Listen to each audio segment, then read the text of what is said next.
Hello दोस्तों, नमस्कार। Welcome to this video. उम्मीद करता हूँ आप सब बहुत बढ़िया होंगे। तो साथियों, आप जानते हैं मैं आपके जनरल स्टडीज़ का अध्ययन करा रहा हूँ। तो इस समय हम लोग मैराथन सीरीज शुरू किए हुए हैं, जिसके माध्यम से हम लोगों ने यहाँ पर अभी तक 8 वीडियोज के माध्यम से काफ़ी कुछ प्रीवियस ईयर क्वेश्चंस, जो इंपॉर्टेंट क्वेश्चन थे, उनको कवर करने का प्रयास किया। और आप लोगों की डिमांड थी कि टॉपिक वाइज भी क्वेश्चंस कराया जाए। तो आज हम यहाँ पर हिस्ट्री के कुछ क्वेश्चंस जो आपके एग्जाम के दृष्टिकोण से बहुत ज़्यादा इंपॉर्टेंट है, उनको देखने का प्रयास करेंगे। ये वीडियो आप जानते हैं कि बहुत ज़्यादा इंपॉर्टेंट है। और इनमें जो है क्वेश्चन को सॉल्व करते वक्त हम लोग जो इंपॉर्टेंट फैक्ट, इंपॉर्टेंट डाटा होते हैं, उनको भी डिस्कस करते हैं, जिनको अगर आप लिखेंगे तो समझ आएगा और नहीं लिखेंगे तो सब भूल जाएगा। इसलिए मैंने एक ग्रुप बनाया है। इस नंबर पर कॉन्टैक्ट करके एक छोटी सी फीस पे करके आप उस ग्रुप में जुड़ सकते हैं, जहां पर सब कुछ आप लोगों को लिखे हुए फॉर्म में भेज दिया जाता है। इसके अतिरिक्त सप्ताह में जो है संडे को टेस्ट भी होता है, जिससे आपकी कंसिस्टेंसी मेंटेन रहती है। तो आइए शुरू करते हैं वीडियो को। लेते हैं पहला क्वेश्चन है भाई, एम के गांधी, ठीक है, समर्थक थे मार्क्सवादी समाजवाद के, श्रेणी समाजवाद के और आदर्शवाद के, दार्शनिक अराजकतावाद के। तो आपको बताना भाई सही विकल्प, क्योंकि ये सारे क्वेश्चन सॉल्व कराए जा चुके हैं। तो उम्मीद करते हैं कि इनका आंसर आप सबको पता होगा, और जितने क्वेश्चन सही हो आप उनके आंसर जरूर लिखें। तो यहाँ पर जो सही विकल्प है वो दार्शनिक अराजकतावाद के, ठीक है। तो मोहनदास करमचंद गांधी, जी हाँ, दार्शनिक अराजकतावाद के समर्थक थे। ये इसे राम राज्य एवं ग्राम स्वराज्य की अवधारणा के रूप में स्पष्ट करते हैं, ठीक है। आगे बढ़ते लेते हैं अगला क्वेश्चन। निम्नलिखित में से किसने सत्याग्रह शब्द को गढ़ा? ध्यान समझिएगा मित्र, यहाँ पर आपको बताना है कि किसने सत्याग्रह शब्द को गढ़ा। तो हरिलाल गांधी, महात्मा गांधी, रामदास गांधी, मणिलाल गांधी। तो भाई बताओ सही विकल्प है आपका महात्मा गांधी। जी हाँ, हम सब जानते हैं दक्षिण अफ्रीका से लौटने के बाद गांधी जी ने भारत में राजनीतिक संघर्ष को व्याख्यायित करने वाले शब्द के चयन हेतु एक प्रतियोगिता की, ठीक है। मगनलाल गांधी ने इसके लिए एक शब्द का सुझाव दिया। शब्द था सदाग्रह। क्या था? शब्द था सदाग्रह, जिसमें थोड़ा सा परिवर्तन करके गांधी जी ने सत्याग्रह शब्द स्वीकार किया, ठीक है। सत्याग्रह का शाब्दिक अर्थ है सत्य को मानकर किसी वस्तु के लिए आग्रह करना, अथवा सत्य और अहिंसा से उत्पन्न होने वाला बल, ठीक है। महात्मा गांधी ने भारत के स्वतंत्रता संघर्ष के दौरान 1917 में चंपारण यानी बिहार से सत्याग्रह प्रारंभ किया। यह गांधी जी का भारत में प्रथम सफल सत्याग्रह था। आगे बढ़ते भाई, अगला क्वेश्चन देखो यहाँ पर, निम्न में से किसने गांधी जी को आदेशित किया था कि वह भारत में प्रथम वर्ष खुले कान पर मुंह बंद कर व्यतीत करें? ध्यान समझिएगा, किसने ये सलाह दिया था? दादा भाई नौरोजी, बाल गंगाधर तिलक, जो है फिरोज शाह, और गोपाल कृष्ण गोखले। तो आपको बताना भाई सही विकल्प है आपका ये डी। जी हाँ, गोपाल कृष्ण गोखले ने गांधी जी को आदेशित किया था कि वह भारत में प्रथम वर्ष खुले कान पर मुंह बंद कर व्यतीत करें। इसीलिए जो है इनको क्या मानते हैं? अपना राजनीतिक गुरु मानते हैं गांधी जी। आगे बढ़ते भाई, अगला क्वेश्चन, गांधीवादी विचारधारा किन से प्रभावित रही? रस्किन से, थोरो से, टॉलस्टॉय से, उपयुक्त सभी से। तो आपको बताना भाई सही विकल्प, यहाँ पर सही विकल्प है डी, ठीक है। गांधीवादी विचारधारा जो है रस्किन, थोरो तथा टॉलस्टॉय से प्रभावित रहे। इसके अतिरिक्त गीता और बाइबल भी उनके प्रेरणा स्रोत रहे, ठीक है। गांधी जी थोरो से सविनय अवज्ञा और कर बंदी की प्रेरणा पाई। थोरो के राजनीतिक विचार थे कि जनहित करने वाले सभी व्यक्तियों और संस्थाओं के साथ अधिकतम सहयोग करना चाहिए, और यदि वह अहित करे तो असहयोग करना चाहिए। आगे बढ़ते भैया, अगला क्वेश्चन देखो, महात्मा गांधी के चंपारण सत्याग्रह का किसने विरोध किया था? रविन्द्रनाथ टैगोर, एन.जी. रंगा, राजकुमार शुक्ल, राजेंद्र प्रसाद। तो भाई ये सही विकल्प है एन.जी. रंगा। जी हाँ, महात्मा गांधी के चंपारण सत्याग्रह का विरोध एन.जी. रंगा ने किया था। हम सब जानते हैं कि चंपारण जो है 1917 में के लिए गांधी जी राजकुमार शुक्ल के आग्रह पर वहां गए थे, ठीक है। चंपारण सत्याग्रह के समय गांधी जी के साथ राजेंद्र प्रसाद, बृज किशोर, महादेव देसाई, जे.बी. कृपलानी आदि थे। चंपारण सत्याग्रह के दौरान गांधी जी के कुशल नेतृत्व से प्रभावित होकर रविन्द्रनाथ टैगोर ने उन्हें महात्मा की उपाधि दी थी। मित्रों, ये क्वेश्चंस बहुत ज़्यादा इंपॉर्टेंट है, इनको अंडर एस्टिमेट बिल्कुल मत करिएगा। आप लोग जो है जो भी पीडीएफ ग्रुप बना हुआ है उसमें जो पीडीएफ्स है आप उनको रेगुलर बेसिस पर रिवीजन करते रहें। आपके एग्जाम के दृष्टिकोण से वो बहुत ज़्यादा इंपॉर्टेंट है, ठीक है। तो अगर हम यहाँ पर बात करें, चंपारण में 3 कठिया प्रथा का तात्पर्य था तो 3/20 भूभाग पर नील की खेती करना, 2/19 भूभाग पर नील की खेती करना, 3/18 भूभाग पर नील की खेती करना, उपयुक्त में से कोई नहीं। देखो यहाँ पर ये क्वेश्चन कितना इंपॉर्टेंट कई बार पूछा गया है। तो इसी तरीके के क्वेश्चन आप लोगों को आपके एग्जाम में देखने को मिलेंगे। चूंकि आपने देखा यहाँ पर जो अभी 6 विषयों के एग्जाम्स हुए हैं उनमें आपने देखा कि यही सारे क्वेश्चन उठा करके वहाँ पर आप लोगों को देखने को मिले हैं, जहाँ पर हमने जो सॉल्व कराए थे 20, 22, 23 क्वेश्चन तक आप लोगों को वहाँ पर एग्जाम में देखने को मिले। तो यहाँ पर जो सही विकल्प है भैया वो है पहला, यानी 3/20 भूभाग पर नील की खेती करना, ये आपका सही विकल्प है। गांधी जी ने सत्याग्रह का सर्वप्रथम प्रयोग दक्षिण अफ्रीका में किया था। भारत में सत्याग्रह का पहला प्रयोग उन्होंने 1917 ईस्वी में चंपारण बिहार में किया। बिहार के एक किसान नेता राजकुमार शुक्ल ने गांधी जी को चंपारण आने का निमंत्रण दिया। चंपारण सत्याग्रह के कारण अंग्रेजों को तिनकठिया प्रथा को समाप्त करना पड़ा था। चंपारण में तिनकठिया प्रथा का तात्पर्य था 3/20 भूभाग पर नील की खेती करना। आगे बढ़ते भैया अगला क्वेश्चन, निम्नलिखित में से किस कारागार को गांधी जी ने मंदिर का नाम दिया था? नैनी, यरवदा, सेल्यूलर पोर्ट ब्लेयर में जो है आगा खान पैलेस। तो आपको बताना भाई सही विकल्प है एरवदा। देखो ये क्वेश्चन बन सकता है। यहाँ पर 1922 से 24 ईस्वी के दौरान गांधी जी को राजद्रोह के आरोप में 2 वर्ष तक यरवदा जेल में रखा गया। इसी दौरान गांधी जी ने विभिन्न नेताओं, शुभचिंतकों को दर्जनों पत्र लिखे, जिसमें उन्होंने यरवदा जेल को Yerwada palace, Yerwada pleasure house और यरवदा मंदिर आदि की संज्ञा से संदर्भित किया है। आगे बढ़ते भैया अगला क्वेश्चन देखो, यहाँ निम्न में से किस आंदोलन में महात्मा गांधी ने पहली बार भूख हड़ताल का प्रयोग हथियार के रूप में किया? असहयोग आंदोलन, रॉलेट एक्ट, महात्मा जो है अहमदाबाद की हड़ताल, बारदौली सत्याग्रह। तो भाई बताओ सही विकल्प है सी। ठीक है, तो यहाँ पर देखो अहमदाबाद की हड़ताल। ठीक है, 1918 में गांधी जी ने अहमदाबाद टेक्सटाइल लेबर एसोसिएशन की स्थापना की तथा मजदूरों की कम मजदूरी देने के प्रश्न पर गांधी जी द्वारा पहली बार भूख हड़ताल का प्रयोग हथियार के रूप में किया था। आगे बढ़ते भाई अगला क्वेश्चन, महात्मा गांधी ने अहमदाबाद में साबरमती आश्रम की स्थापना कब की? 1915, 16, 17, 18। आपको बताना भाई सही विकल्प है 1917 में। महात्मा गांधी के दक्षिण अफ्रीका से लौटने के बाद भारत में उनका प्रथम आश्रम 25 मई 1915 को अहमदाबाद के कोचरब क्षेत्र में स्थापित किया गया, किंतु 17 जून 1917 को आश्रम को साबरमती नदी के किनारों पर खुली जमीन के भूभाग पर स्थानांतरित कर दिया। ठीक है, तो अहमदाबाद के साबरमती आश्रम का स्थापना यहाँ पर 1917 का सही विकल्प है। इनके स्थानांतरण के कारण गांधी जी के रहन सहन जैसी खेतीबाड़ी, पशुपालन, गौ प्रजनन, खादी आदि संबंधित रचनात्मक गतिविधियां थी। आगे बढ़ते हैं भैया अगला क्वेश्चन देखो, यहाँ पर गांधी जी ने बंधुआ मजदूरों को मुक्त कराने का अभियान कहाँ से आरंभ किया? पटना, कलकत्ता, बम्बई, गोरखपुर। तो भाई देखो सही विकल्प है आपका पहला यानी पटना। तो यहाँ पर देखें गांधी जी ने बंधुआ मजदूरों को मुक्त कराने का अभियान पटना से प्रारंभ किया था। अगला क्वेश्चन देखो भाई, यहाँ पर भारत में मजदूर आंदोलनों को संगठित करने का श्रेय किसे दिया जाता है? बाल गंगाधर तिलक, नारायण मेघजी लोखंडे, NM जोशी, स्वामी सच्चिदानंद सरस्वती। तो ये देखो यहाँ पर जो सही विकल्प है मित्र वो है आपका बी, नारायण मेघजी लोखंडे साहब। भारत में मजदूर आंदोलनों को संगठित करने का श्रेय इन्हीं को दिया जाता है।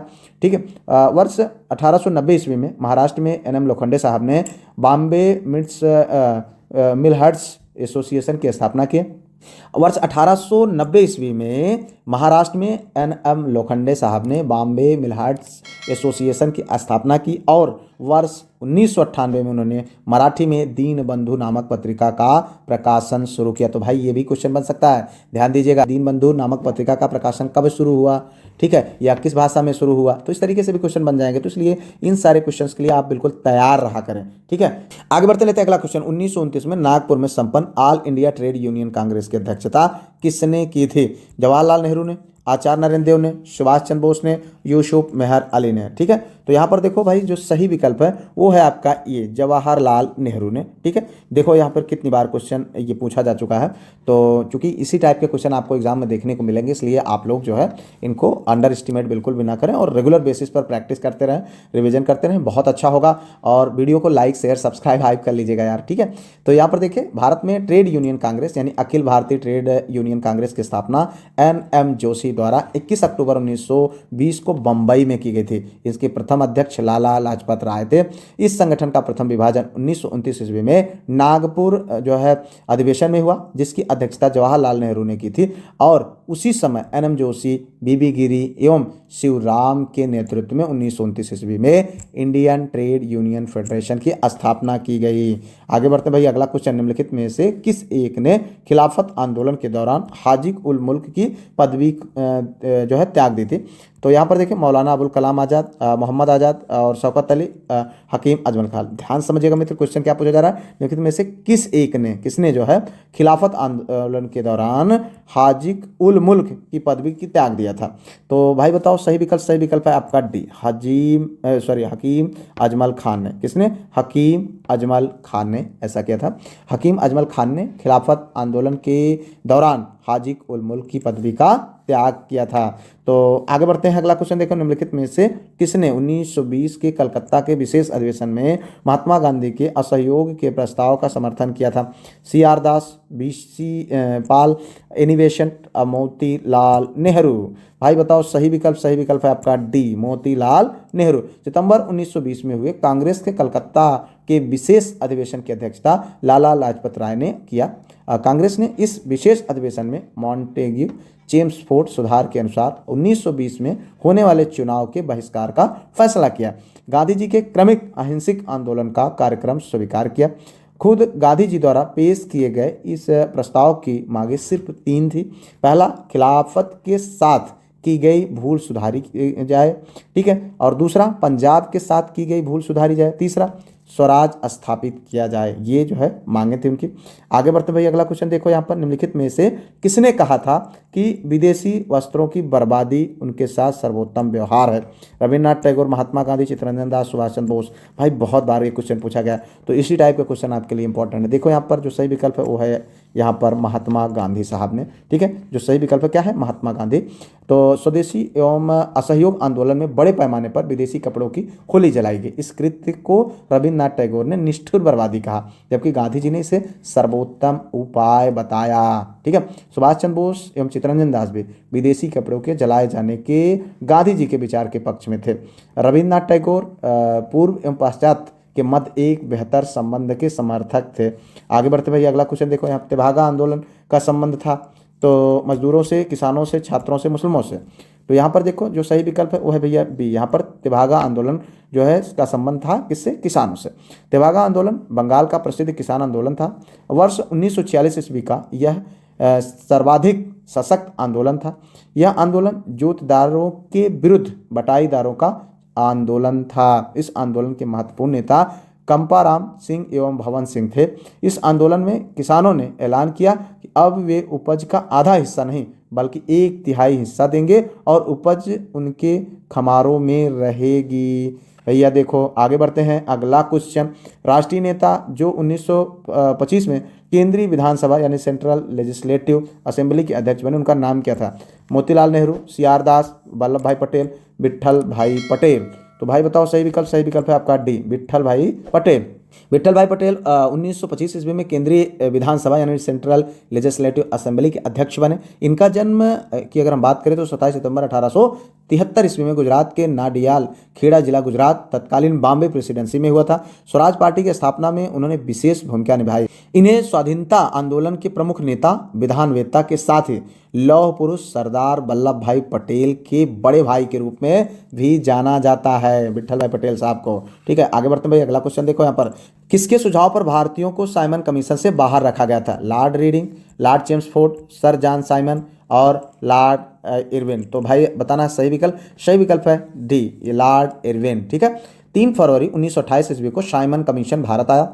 इसे व्हाइट मैन यानी श्वेत कमीशन भी कहा जाता है। इस कमीशन का उद्देश्य यह जांच करना था कि क्या भारत को और अधिक संवैधानिक अधिकार दिया जाए तो उसका स्वरूप क्या होगा। साइमन की अध्यक्षता में भारतीय संवैधानिक आयोग का गठन किया गया। इस सुझाव के लिए लॉर्ड इरविन के कहने पर भारतीयों को साइमन कमीशन से बाहर रखा गया। आगे बढ़ते हैं भैया, अगला क्वेश्चन देखो यहाँ पर, 20 फरवरी 1928 में आयोजित सर्वदलीय सम्मेलन के अध्यक्ष निम्नलिखित में से कौन थे? Motilal Nehru, doctor M.A. Ansari, Subhash Chandra Bose, M.K. Gandhi. तो भाई बताओ सही विकल्प है आपका बी, M.K.A. अंसारी, ठीक है। 12 फरवरी 1928 ईस्वी को दिल्ली में आयोजित सर्वदलीय सम्मेलन की अध्यक्षता डॉक्टर M.A. अंसारी ने की थी। किसने किया था? M.A. अंसारी ने। यहाँ पर 1927 ईस्वी में साइमन कमीशन के बाद देश में बहुत राजनीतिक अशांति थी। इसी बीच अंग्रेज जो है विर्कन हेड ने भारतीय नेताओं को संविधान बनाने की चुनौती दी। उसी के परिप्रेक्ष्य में 1928 ईस्वी में सर्वदलीय बैठक का आयोजन किया गया था। आगे बढ़ते लेते हैं अगला क्वेश्चन। देखो भैया, लाला लाजपत राय निम्न में से किसके विरुद्ध प्रदर्शन में घातक रूप से घायल हुए थे? रॉयलेट एक्ट, जलियांवाला बाग हत्याकांड, क्रिप्स मिशन, साइमन कमीशन। भाई क्वेश्चन ये बन सकता है, तो ध्यान दीजिएगा साइमन कमीशन के। ठीक है, थोड़ा सा कंफ्यूजन हो जाता है इस तरीके के क्वेश्चन, इसलिए बार बार आप लोगों को मैं रिपीट यानी जो है यहाँ पर रिवीजन कराने का प्रयास कर रहा हूँ, जिससे कि आप गलती ना करें। जितना आपको PDF ग्रुप में मैटर दिया जा चुका है वो बहुत इनफ है, बस उतना ही आपको करने की जरूरत है। इधर उधर मत भटकिए, बस अपने सब्जेक्ट पर फोकस्ड रहिए। ठीक है, बाकी आप GS को इसी तरीके से देखिए। यहाँ पर साइमन कमीशन जो कि 1927-28 में आया हुआ था, उसका विरोध करते समय लाहौर में पुलिस लाठीचार्ज में लाला लाजपत राय जो है खूब घायल हो गए। उसके पश्चात उनकी मृत्यु हो गई। साइमन कमीशन में 7 सदस्य थे, सभी अंग्रेज थे। यही इनके विरोध का कारण था। ठीक है, और आगे बढ़ते भाई अगला क्वेश्चन देखो। यहाँ पर निम्न में से कौन सा एक असहयोग आंदोलन को प्रारंभ करने का कारण नहीं था? तो यहाँ पर देखिए, खिलाफत का प्रश्न, नमक कानून, पंजाब में अत्याचार, रॉयलेट एक्ट। तो यहाँ पर देखें जो सही विकल्प है वो है आपका बी, यानी नमक कानून। महात्मा गांधी ने 1 अगस्त 1920 ईस्वी को असहयोग आंदोलन शुरू किया। इस आंदोलन की पृष्ठभूमि उन घटनाओं की श्रृंखला में निहित है जो प्रथम विश्व युद्ध के पश्चात अंग्रेजी शासन द्वारा भारतीय संदर्भ में उठाए गए कदमों के कारण घटित हुई थी। आंदोलन के उत्तरदायी कारणों की अगर हम बात करें तो पहला था प्रथम विश्व युद्ध के पश्चात उत्पन्न हुई आर्थिक कठिनाइयों से जनता का त्रस्त होना। अगर हम दूसरी बात करें तो रॉयलेट एक्ट, पंजाब में मार्शल लॉ का आरोपण तथा जलियांवाला बाग हत्याकांड जैसी घटनाओं ने विदेशी शासकों के क्रूर एवं असभ्य रवैये का उजागर हो गया। ठीक है, 1919 के मॉन्टेग्यू चेम्सफोर्ड सुधारों से जनता को राहत ना पहुंचाना। खिलाफत के प्रश्न ने मौलिक राष्ट्रवादी रुझान के उदय की प्रक्रिया को मुस्लिम जनमानस में ब्रिटिश विरोधी भावनाओं का जागृत होना। इस प्रकार नमक कानून इस आंदोलन के कारणों में शामिल नहीं था। गांधी जी ने 1930 ईस्वी में नमक कानून को तोड़कर सविनय अवज्ञा आंदोलन का आह्वान किया था। आगे बढ़ते भैया अगला क्वेश्चन देखें। यहाँ पर निम्नलिखित में से किस अमेरिकी पत्रकार ने 1930 में महात्मा गांधी के नमक सत्याग्रह के साथ रहकर जो है विवरण दिया था? तो यहाँ पर देखें, Webb Miller, Louis Fischer, Johannes बेरिक्स, हीथ कार्ल। तो भाई बताओ सही विकल्प है पहला, वेब मिलर। ठीक है, 1930 ईस्वी में महात्मा गांधी के नमक सत्याग्रह में वेब मिलर अमेरिकी पत्रकार ने साथ रहकर पूरा विवरण दिया हुआ था। ठीक है, आगे बढ़ते भैया अगला क्वेश्चन। यहाँ पर किसने कांग्रेस को सूक्ष्मदर्शी अल्पसंख्यक जनता का प्रतिनिधि बताते हुए उनका मजाक उड़ाया था? लॉर्ड रिपन ने, लॉर्ड डफरिंग ने, लॉर्ड कर्जन ने, लॉर्ड वेलेजली ने। तो भाई बताओ सही विकल्प ये डफर ने। ठीक है, तो कांग्रेस की स्थापना अगर हम बात करें 28 दिसंबर 1985 को हुई थी। उस समय भारत का गवर्नर जनरल लॉर्ड डफरिन था। ठीक है, जिसने कांग्रेस को सूक्ष्मदर्शी अल्पसंख्यक जनता का प्रतिनिधि बताते हुए मजाक उड़ाया था तथा कांग्रेस की मांगों को अज्ञात में छलांग की संज्ञा दी थी। जबकि कर्जन ने कांग्रेस की शांतिपूर्ण मृत्यु में योगदान देने की बात कहकर कांग्रेस की अवहेलना की। तो भाई ये भी क्वेश्चन बन सकता है कि किसने कहा था कि कांग्रेस के जो है शांतिपूर्ण मृत्यु में योगदान देने की। ठीक है, तो इस तरीके से भी क्वेश्चन बनते हैं, तो भाई ध्यान दीजिएगा। आप आगे बढ़िए अगला क्वेश्चन देखिए। अपन इंडियन नेशनल लिबरल फेडरेशन की स्थापना निम्नलिखित में से किसने की थी? तो सुरेंद्र नाथ बनर्जी, केशव चंद्र सेन, गोपाल कृष्ण गोखले, लाला लाजपत राय। तो भाई बताओ सही विकल्प है पहला वाला, सुरेंद्र नाथ बनर्जी। तो सर सुरेंद्र नाथ बनर्जी अंग्रेजों के शासनकाल के शुरुआती भारतीय राजनीतिक नेताओं में से एक थे। उन्होंने इंडियन नेशनल एसोसिएशन की स्थापना की। सुरेंद्र नाथ ने जो है कांग्रेस के विपरीत मॉन्टेग्यू चेम्सफोर्ड सुधारों का स्वागत किया और कई उदारवादी नेताओं के साथ उन्होंने कांग्रेस छोड़ दी तथा 1919 ईस्वी में इंडियन नेशनल लिबरल फेडरेशन के नाम से एक संगठन की स्थापना की। वह भारतीय राष्ट्रीय कांग्रेस के आरंभिक सदस्यों में से एक थे। ठीक है बनर्जी साहब, आगे बढ़ते हैं। अगला क्वेश्चन देखो यहाँ पर, भारतीय राष्ट्रीय कांग्रेस के किस अधिवेशन में मौलिक अधिकारों का संकल्प पारित हुआ? कराची कांग्रेस, मद्रास कांग्रेस और लखनऊ कांग्रेस या अहमदाबाद कांग्रेस? तो आपको बताना भाई, यहाँ पर देखो डेट भी दिया हुआ है तो जो सही विकल्प है मित्र वो है पहला कराची कांग्रेस, जो कि 1931 में हुआ था। भारतीय राष्ट्रीय कांग्रेस के कराची अधिवेशन 1931 में कांग्रेस ने दो प्रस्तावों पर का जो है संकल्प पारित किया था। इसमें से पहला मौलिक अधिकारों और दूसरा राष्ट्रीय आर्थिक कार्यक्रमों से संबंधित था। ठीक है, दूसरा किससे संबंध था? राष्ट्रीय आर्थिक कार्यक्रमों से संबंध था। इस अधिवेशन की अध्यक्षता सरदार वल्लभ भाई पटेल साहब ने की थी। आगे बढ़ते भाई अगला क्वेश्चन देखो यहाँ पर, निम्नलिखित में से कौन कभी भी भारतीय राष्ट्रीय कांग्रेस का अध्यक्ष नहीं चुने गए? एनी बेसेंट, अंबिका चरण मजूमदार, बाल गंगाधर तिलक, जेबी कृपलानी। तो भाई देखो सही विकल्प है बाल गंगाधर तिलक। अगर हम बात करें बाल गंगाधर तिलक भारतीय राष्ट्रीय कांग्रेस के कभी अध्यक्ष नहीं हुए, क्योंकि उनके नाम पर जब सहमति बनी तब वे अपने मुकदमे की पैरवी के सिलसिले में लंदन चले गए थे। जबकि अंबिका चरण मजूमदार ने 1916 में लखनऊ अधिवेशन की अध्यक्षता की थी और एनी बेसेंट ने 1917 में हुए जो कलकत्ता अधिवेशन थी उसकी अध्यक्षता की। यह कांग्रेस की पहली महिला अध्यक्ष भी रही। ठीक है, अगर हम बात करें आचार्य जेबी कृपलानी को तो 1946 में मेरठ में हुए कांग्रेस अधिवेशन की अध्यक्षता किए थे। आगे बढ़ते हैं अगला क्वेश्चन देखो, निम्नलिखित में से कौन उग्र राष्ट्रवादी नेता नहीं था? तो विपिन चंद्र पाल, जीबी तिलक, लाला लाजपत राय, जी.के. गोखले यानी गोपाल कृष्ण गोखले। तो आपको बताना भाई सही विकल्प यही आपके सही विकल्प है। ठीक है, तो बाकी तीनों जो है आप जानते हैं कि ये उग्रवादी नेता थे, यही एकमात्र ऐसे थे जो उग्रवादी नेता नहीं थे। कौन? गोपाल कृष्ण गोखले साहब। 20वीं सदी की शुरुआत में कांग्रेस में वैचारिक विभाजन हुआ। एक तरफ उदारवादी जिसमें फिरोज शाह मेहता, गोपाल कृष्ण गोखले, सुरेंद्र नाथ बनर्जी आदि आते थे, जो भारत में ब्रिटिश राज्य को वरदान मानते थे तथा उनकी अच्छाइयों में भरोसा करते थे। दूसरी तरफ उग्रवादी थे, उन्होंने अरविंद घोष और तिलक, लाला लाजपत राय, विपिन चंद्र पाल साहब, और इन्हें जो है अंग्रेजी राज्य की अच्छाइयों में भरोसा नहीं था तथा वे संघर्ष एवं प्रतिरोध के माध्यम से लक्ष्यों को हासिल करना चाहते थे। आगे बढ़ते लेते हैं अगला क्वेश्चन यहाँ पर, निम्नलिखित में से 1926 ईस्वी में गठित नौजवान सभा का प्रारंभिक सदस्य कौन नहीं था? बात हो रही किसकी? कौन नहीं था? देखिए यहाँ पर भगत सिंह, यशपाल, छबील दास, अंबिका चक्रवर्ती। तो भाई देखो सही विकल्प है आपका डी, अंबिका चक्रवर्ती। भगत सिंह, भगवती चरण वोहरा, यशपाल तथा छबील दास ने नौजवानों और विद्यार्थियों को संगठित करने के लिए 1926 ईस्वी में नौजवान सभा की स्थापना की और भगत सिंह इस सभा के महामंत्री तथा भगवती चरण वोहरा ने महासचिव का दायित्व संभाला। अप्रैल 1928 ईस्वी में अमृतसर में हुए सम्मेलन में इस सभा का घोषणा पत्र जारी किया गया। अंबिका चक्रवर्ती इस सभा से संबंधित नहीं थे।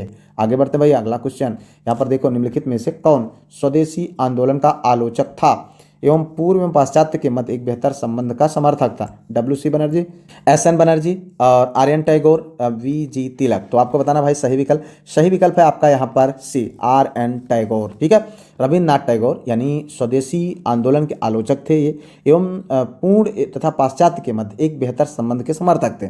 स्वदेशी आंदोलन बंगाल विभाजन जो कि 16 अक्टूबर 1905 के विरोध में शुरू किया गया था। आगे बढ़ते लेते अगला क्वेश्चन यहाँ पर देखें, निम्नलिखित में से किसने 1904 से लगातार भारत को स्वशासन देने पर बल दिया? एस.एन. बनर्जी, अरविंद घोष, फिरोज शाह मेहता, दादा भाई नौरोजी। तो सही विकल्प है क्या भाई? आपको बताना सही विकल्प है डी, यहाँ पर दादा भाई नौरोजी। ठीक है, तो आप जानते हैं कि दादा भाई नौरोजी ने 1904 से लगातार भारत को स्वशासन देने पर बल दिया और 1906 में दादा भाई नौरोजी साहब ने पहली बार स्वराज शब्द का प्रयोग किया था। ठीक है, आगे बढ़ते लेते हैं अगला क्वेश्चन, निम्नलिखित में से किस महिला क्रांतिकारी को सूर्य सेन के साथ गिरफ्तार किया गया? कल्पना दत्त, शांति घोष, बीना दास, सुनीति चौधरी। तो भाई बताओ सही विकल्प है कल्पना दत्त। ठीक है, महिला क्रांतिकारी कल्पना दत्त को सूर्य सेन के साथ वर्ष 1933 में गिरफ्तार किया गया। कल्पना दत्त का जन्म की अगर हम बात करें तो 27 जुलाई 1913 को अविभाजित भारत के बंगाल प्रांत के चटगांव में हुआ था। छात्र जीवन में कल्पना दत्त क्रांतिकारी सूर्य सेन के संगठन इंडियन रिपब्लिकन आर्मी से जुड़ी और क्रांतिकारी गतिविधियों में भाग लेने लगी। आगे बढ़ते हैं भाई अगला क्वेश्चन, निम्न में से किस एक को लाला लाजपत राय ने अपना राजनीतिक गुरु माना था?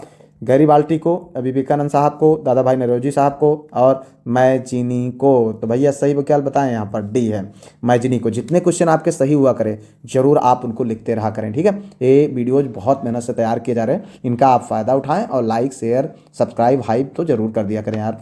तो यहाँ पर देखो जो सही विकल्प है वो है जो है यहाँ पर मैजिनी। लाला लाजपत राय मैजिनी को अपना राजनीतिक गुरु माना करते थे। मैजिनी इतालवी राष्ट्रवादी थे, उन्होंने एक स्वतंत्र एवं एकीकृत इटली की वकालत की थी। आगे बढ़ते भाई अगला क्वेश्चन यहाँ पर देखो, हिंदुस्तान समाजवादी प्रजातंत्र संघ के संस्थापक कौन थे? तो ये है यतीन्द्र नाथ, अजय घोष, फणींद्रनाथ घोष। गोपेन चक्रवर्ती, फणींद्र बनर्जी, धरणवी गोस्वामी, व्योमेश चंद्र बनर्जी, अजय घोष, शनीन्द्र सान्याल, व्योमेश चंद्र और गोपेन चक्रवर्ती, शनीन सान्याल। तो आपको बताना भाई सही विकल्प। तो यहाँ पर जो सही विकल्प है वो है भैया पहला वाला, ठीक है। हिंदुस्तानी समाजवादी प्रजातंत्र संघ के संस्थापक यतीन्द्रनाथ अजय घोष और फणीन्द्रनाथ घोष साहब थे। सितंबर 1928 में दिल्ली की फिरोज शाह कोटला में आयोजित एक सभा में भगत सिंह और उनके पंजाब समूह और संयुक्त प्रांत के सचिन सान्याल के भाई यतीन्द्रनाथ और अजय घोष और बिहार के फणींद्र घोष ने, ठीक है, मिलकर के हिंदुस्तान समाजवादी प्रजातंत्र संघ की स्थापना की, ठीक है। आगे बढ़ते भैया अगला क्वेश्चन यहाँ पर देखो, निम्नलिखित में से किन्हें बम्बई त्रिमूर्ति के नाम से जाना जाता है? तिलक गोखले नौरोजी, मेहता तिलक तैयब जी, मेहता तेलंग तैयब जी, नौरोजी तेलंग देशमुख। भाई बताओ सही विकल्प। सही विकल्प है आपका सी, मेहता तेलंग और तैयब जी। इनको बम्बई त्रिमूर्ति के नाम से जाना जाता है। बम्बई के 3 प्रमुख संप्रदायों का प्रतिनिधित्व करने वाले फिरोज शाह मेहता और बदरुद्दीन तैयब जी और के.टी. तेलंग को बम्बई त्रिमूर्ति के नाम से जाना जाता है।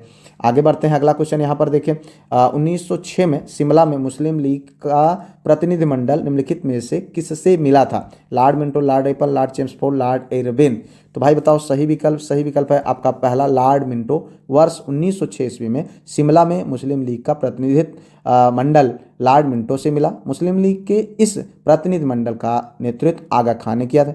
प्रतिनिधि मंडल के ने जो है प्रांतीय और केंद्रीय व स्थानीय निकायों में निर्वाचन हेतु मुसलमानों के लिए विशिष्ट स्थिति की मांग की थी, ठीक है। आगे बढ़ते भैया अगला क्वेश्चन यहाँ पर देखो, निम्नलिखित में से किस क्रांतिकारी नेता ने कलकत्ता से क्रूर पुलिस कमिश्नर चार्ल्स टेगार्ड की हत्या का प्रयास किया था?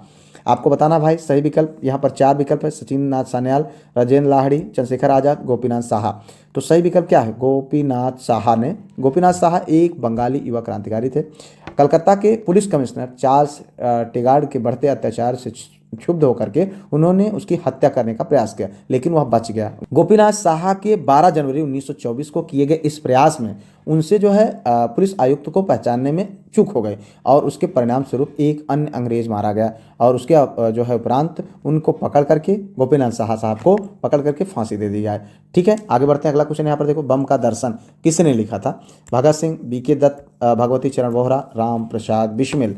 तो भाई बताओ सही विकल्प। सही विकल्प है आपका सी, भगवती चरण वोहरा, ठीक है। दिसंबर 1929 ईस्वी में क्रांतिकारियों ने ब्रिटिश वायसराय की गाड़ी को बम से उड़ाने का असफल प्रयास किया।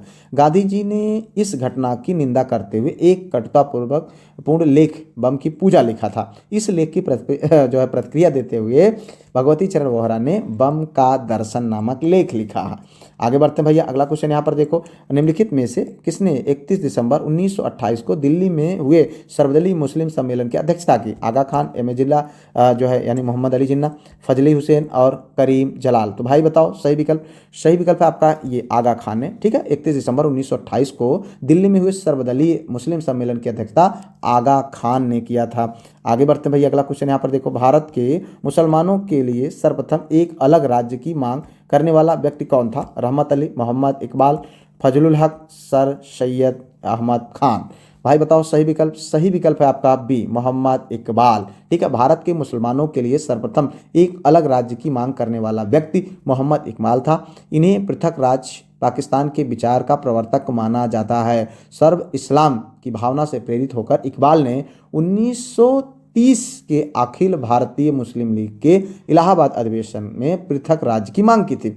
इकबाल ने सारे जहां से अच्छा गीत की रचना की थी। मुसलमानों के लिए एक पृथक स्वदेश जिसे पाकिस्तान कहा जाए, यह विचार कैम्ब्रिज के एक स्नातक विद्यार्थी रहमत अली ने दिया था। तो ये भी क्वेश्चन बन सकता है भाई, किसने दिया था ये पहली बार विचार, नाम किसने दिया था? तो इस तरीके से मुसलमानों के लिए एक पृथक स्वदेश जिसे पाकिस्तान कहा जाए, यह विचार कैम्ब्रिज के एक स्नातक विद्यार्थी रहमत अली ने दिया था। आगे बढ़ते लेते हैं अगला क्वेश्चन, ब्रिटिश राज के दौरान दिल्ली दरबार में किंग जॉर्ज फिफ्थ द्वारा भारत की राजधानी कलकत्ता से दिल्ली लाने का ऐलान किया गया था, ठीक है। तो आपको बताना भाई कब, या 1910, 11, 12 और 15। तो ये देखो, ये राजकीय इंटर कॉलेज में क्वेश्चन पूछा भी गया है, तो यहाँ पर देखिए इंपॉर्टेंट है भाई, इसीलिए आज इन सारे क्वेश्चन को सॉल्व कराया जा रहा है। तो यहाँ पर देखिए जो सही विकल्प है ये है 1911 में ब्रिटिश राज के दौरान भारत की राजधानी कलकत्ता से दिल्ली लाने का ऐलान 12 दिसंबर 1911 ईस्वी को किया गया। 1 अप्रैल 1912 को दिल्ली को कलकत्ता की जगह भारत की नई राजधानी बनाया गया। दिसंबर 1911 ईस्वी में ब्रिटिश सम्राट जॉर्ज पंचम यानी फिफ्थ और महारानी कैथरीन मेरी के भारत आगमन पर प्रथम दिल्ली दरबार का आयोजन किया गया था। आगे बढ़ते हैं भैया, अगला क्वेश्चन यहाँ पर देखिए, स्वराज मेरा जन्मसिद्ध अधिकार है और मैं इसे लेकर रहूंगा। देखो कितना बार क्वेश्चन पूछा गया भैया, ठीक है। तो यह कथन तिलक ने सर्वप्रथम भारतीय राष्ट्रीय कांग्रेस के किस अधिवेशन में व्यक्त दिया था, तो आपको बताना है भाई। तो यहाँ पर जो सही विकल्प है मित्र वो है आपका डी, लखनऊ 1916 अधिवेशन में। लखनऊ अधिवेशन 1916 ईस्वी में जो हुआ था उसमें तिलक ने स्वराज मेरा जन्मसिद्ध अधिकार है मैं इसे लेकर रहूंगा का नारा दिया था। तिलक और एनी बेसेंट के प्रयासों से कांग्रेस एवं मुस्लिम लीग में समझौता हुआ, जिसे लखनऊ समझौता या कांग्रेस लीग पैक्ट कहा जाता है। मदन मोहन मालवीय ने इस समझौते का विरोध किया। इसी अधिवेशन में गरम दल एवं नरम दल पुनः एक हो गए। इसी अधिवेशन में मुस्लिम लीग की पृथक निर्वाचन की मांग को स्वीकार कर लिया गया। आगे बढ़ते भाई, अगला क्वेश्चन यहाँ पर देखो, निम्नलिखित में से कौन मुस्लिम नेता थे जो एनी बेसेंट द्वारा स्थापित होम रूल लीग में सम्मिलित हुए थे? मोहम्मद इकबाल, मोहम्मद अली जिन्ना, अब्दुल कलाम आज़ाद, सैयद अहमद खान। तो भाई बताओ सही विकल्प है यहाँ पर B, Mohammad Ali Jinnah. Mohammad Ali Jinnah Annie Besant द्वारा स्थापित होम रूल लीग में सम्मिलित हुए। होम रूल का अर्थ एक ऐसी स्थिति से है जिसमें किसी देश का शासन वहां के स्थानीय नागरिकों के द्वारा चलाया जाता है। इस प्रकार का आंदोलन 1870 से 1914 ईस्वी तक आयरलैंड में चलाया गया था। ये भी क्वेश्चन बहुत इंपॉर्टेंट भाई पूछा जा सकता है। होम रूल सबसे पहले कहाँ चला गया था? तो 1870 से 1914 आयरलैंड में, ठीक है। भारत में एनी बेसेंट और तिलक के नेतृत्व में चलाया गया होम रूल आंदोलन आयरिश होम रूल आंदोलन से प्रेरित था, ठीक है। एनी बेसेंट ने सितंबर 1916 ईस्वी में मद्रास में होम रूल लीग की स्थापना की और तिलक ने बेलगांव यानी पूना में 28 अप्रैल 1916 ईस्वी को होम रूल लीग की स्थापना की। इस आंदोलन के समय तिलक को लोकमान्य तिलक का विशेषण प्रदान किया गया। आगे बढ़ते लेते अगला क्वेश्चन, निम्नलिखित में से कौन होम रूल आंदोलन से नहीं जुड़ा था? तो इसमें आपको बताना है कौन ऐसे थे जो है होम रूल आंदोलन से नहीं जुड़े थे। तो CR Das, S Subramaniam Iyer, Annie Besant और GB तिलक। तो बताओ भाई सही विकल्प है CR दास, ठीक है। तिलक ने 28 अप्रैल 1916 ईस्वी को होम रूल लीग की स्थापना की। इसके प्रथम अध्यक्ष जोसेफ जो है बैप्टिस्टा तथा सचिव जो है इसके केलकर साहब थे। एनी बेसेंट ने ऑल इंडिया होम रूल की स्थापना जो है सितंबर 1916 ईस्वी में, इनके सचिव जॉर्ज अरुणेंद थे। होम रूल आंदोलन में सुब्रमण्यम अय्यर ने सबसे प्रमुख योगदान दिया, ठीक है। तो एनी बेसेंट के होम रूल में तेज बहादुर सप्रू और मोतीलाल नेहरू भी सम्मिलित थे, जबकि CR दास इससे अलग रहे और आगे चल करके स्वराज पार्टी की स्थापना किया। किसने? CR दास ने, ठीक है। तो ये भी आपको जानना चाहिए। आगे बढ़ते भैया, अगला क्वेश्चन, प्रथम विश्व युद्ध के दौरान आंदोलन जो भारत में लोकप्रिय हुआ वह था कौन? स्वदेशी एवं बहिष्कार आंदोलन, होम रूल आंदोलन, पृथकवादी आंदोलन, स्वराजिस्ट पार्टी आंदोलन। तो भाई बताओ सही विकल्प है आपका यहाँ पर बी, होम रूल आंदोलन, ठीक है। तो बात हो रही है प्रथम विश्व युद्ध वर्ष 1914-18 ईस्वी के मध्य जो चला था। इस दौरान भारत में एनी बेसेंट व बाल गंगाधर तिलक के प्रयासों से होम रूल आंदोलन लोकप्रिय हुआ था। इस आंदोलन का उद्देश्य भारत में स्वशासन की स्थापना करना था। आगे बढ़ते हैं भाई, अगला क्वेश्चन देखिए यहाँ पर, निम्नलिखित में से किस महिला क्रांतिकारी ने दीक्षांत समारोह में अपनी उपाधि यानी डिग्री ग्रहण करते समय अंग्रेज गवर्नर यानी कुलाधिपति पर गोली चलाई थी?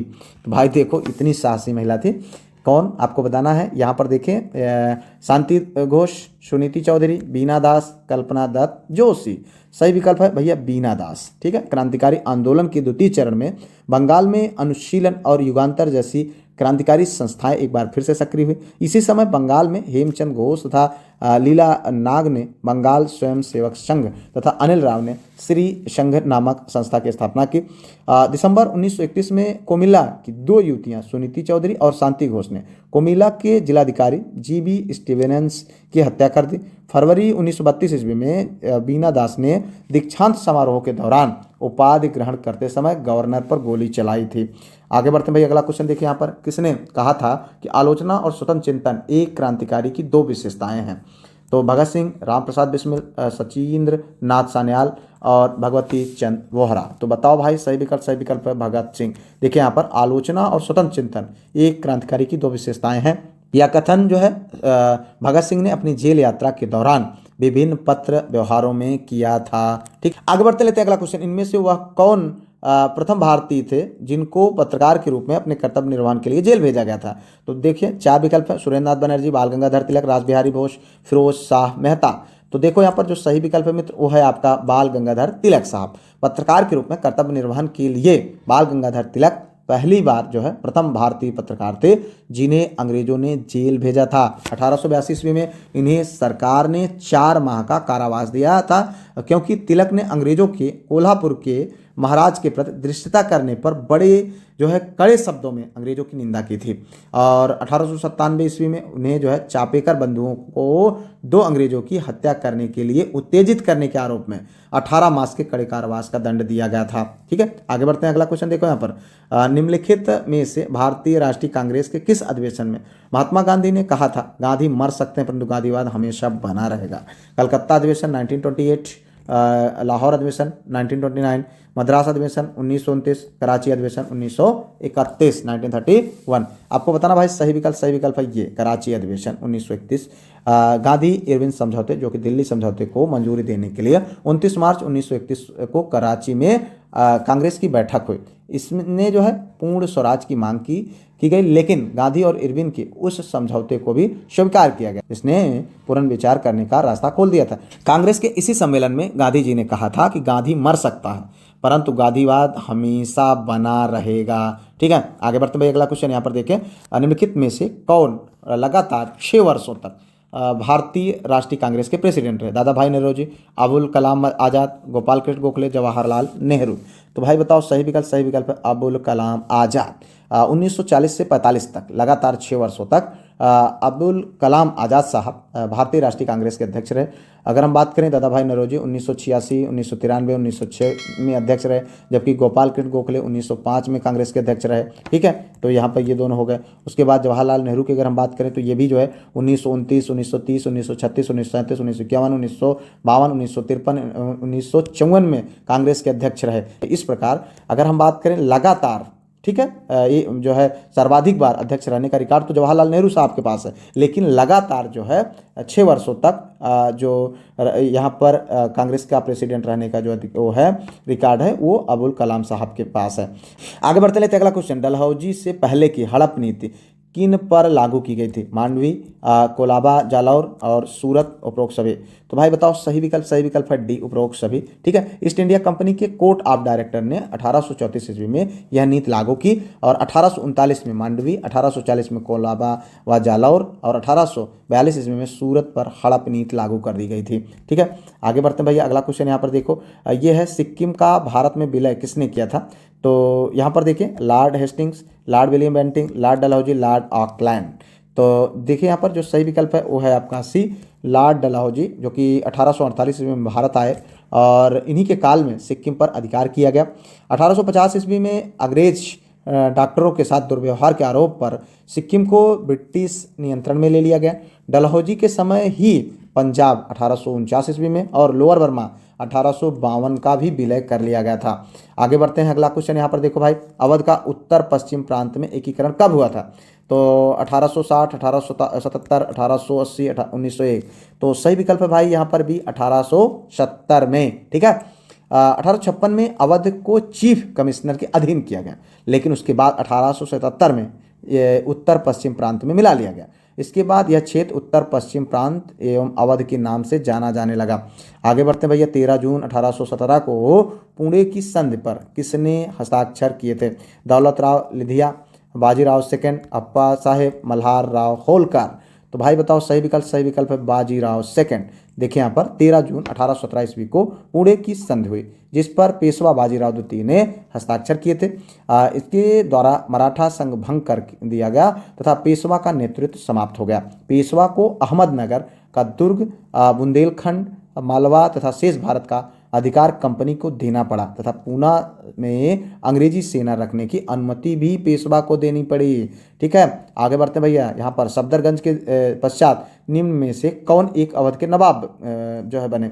सिराजुद्दौला, शुजाउद्दौला, बुरहान उल मुल्क, हैरत खान। भाई बताओ सही विकल्प है शुजाउद्दौला।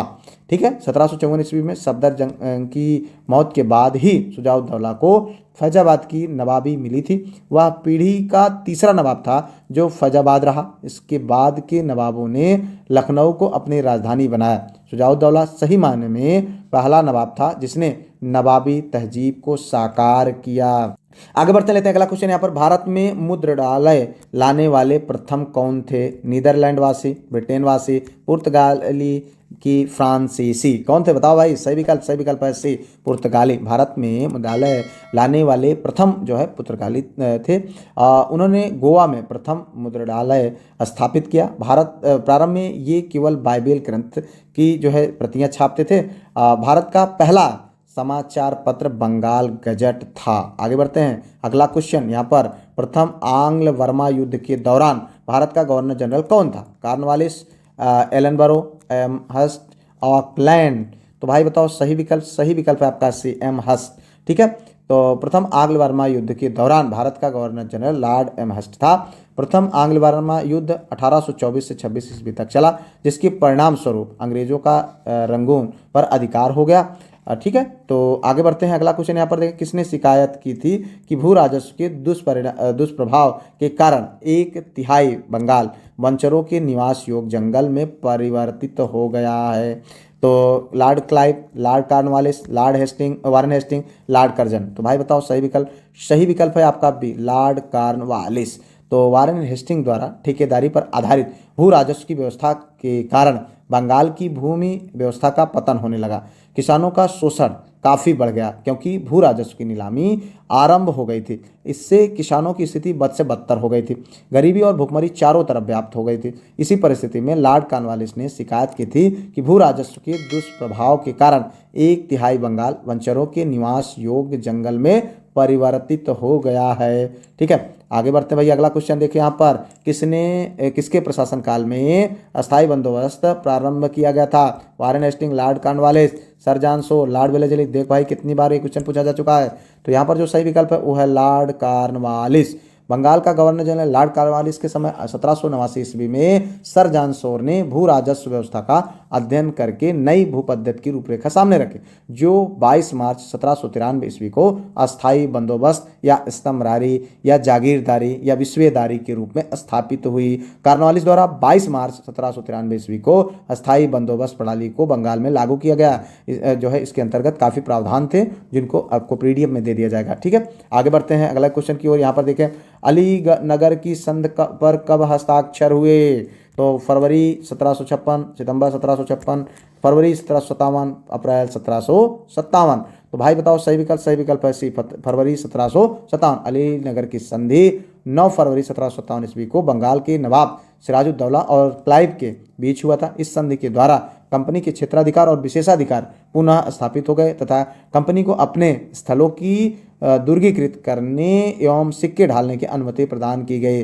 नवाब ने 3 लाख रुपए क्षतिपूर्ति रूप में भी दिए। इस तरीके से आगे बढ़ते हैं। यह है आज का अंतिम क्वेश्चन। सूची 1 को सूची 2 से सुमेलित कीजिए। ठीक है, सूचियों में दिए गए कूटों से आपको सही उत्तर चुनना है। तो ये है कूट भैया, ये है आपका सूची में जो दिया गया है। तो यहाँ पर आपको बताना है कि कूट के माध्यम से कौन सही है। तो ये है सी आपका 4, 2, 1, 3। ठीक है, तो यहाँ पर बात करें 4, फिर उसके बाद 2, फिर उसके बाद 1, फिर उसके बाद 3। तो यहाँ पर अगर हम बात करें इलाहाबाद की संधि 1765 ईस्वी में, मंगलौर की संधि की बात करें 1784 में, सालबाई की संधि की बात करें तो 1782 ईस्वी में।